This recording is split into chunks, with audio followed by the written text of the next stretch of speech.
எல்லாம் ரெடி ஆயிடுச்சு. ஹாய் எல்லாருக்கும் வணக்கங்க. இன்னைக்கு நம்ம வீட்டில் என்ன சமையல்னு பார்த்துடலாம் வாங்க. பார்க்கலாமா? பாருங்க சாதம். அப்போதான் சுட சுட சாதம் அடுப்பில் வச்சு வடித்து வச்சுக்கிறது பல பலன்னு. அடுத்து பார்த்தீங்கன்னா கொள்ளு ரசம். சளிக்கு சூப்பராக எங்கள் வீட்டுக்காரர் வைக்க சொன்னார்.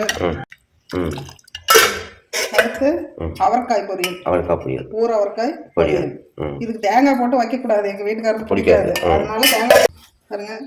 இட்லி உப்புமா. சூரிய வம்சம் இட்லி உப்புமா. இது வந்து கொள்ளு ரசம் வச்சதுனால, கொள்ளு வேக வச்சதுனால அது தாளிச்சு விட்டுக்கிறோம். ஓகே. கொள்ளு வறுவல். அடுத்து சாம்பார். பழைய சாம்பார். ஓகே. இப்போ சாப்பிட்டு பார்க்குறீங்களா? ஓகே, போட்டாங்க, சாப்பிட்டு பார்ப்போம். சாப்பாடு கொண்டுறாங்க, சாப்பிட்டு பாருங்க எப்படி இதுன்ட்டு. ஓகே. கொள்ளு ரசம், சாப்பாடு, அவரைக்காய் பொரியல், கொள்ளு வணக்கங்க. சாப்பிட்டு பார்ப்போம் எப்படி சாப்பிட்டு பார்ப்போம்.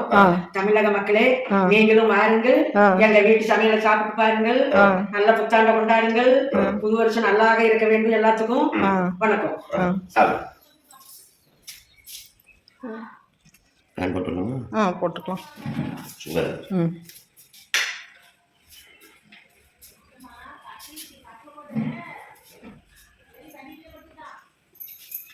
சூடாது, கொதிக்குது. ஆமா, கொள்ளு ரசம் இப்பதானே எல்லாம் இப்போ செஞ்சது. கொதிக்குது. சூப்பரா இருக்குது. கொள்ளு ரசம் எப்படி தான் இருக்குது? சூப்பரா இருக்குதா? சூப்பரா இருக்குது. எல்லாமே சூப்பரா இருக்குது. ஓகே. ஓகேங்க, அடுத்து இன்னொரு வீடியோவில் பார்க்கலாம். எல்லாருக்கும் பாய். எல்லாரும் புத்தாண்டு நல்லா வாழ்த்து. புத்தாண்டு வாழ்த்துக்கள். எல்லாரும் ஜாலியா நிம்மதியா சந்தோஷமாக கொண்டாடுங்கள்.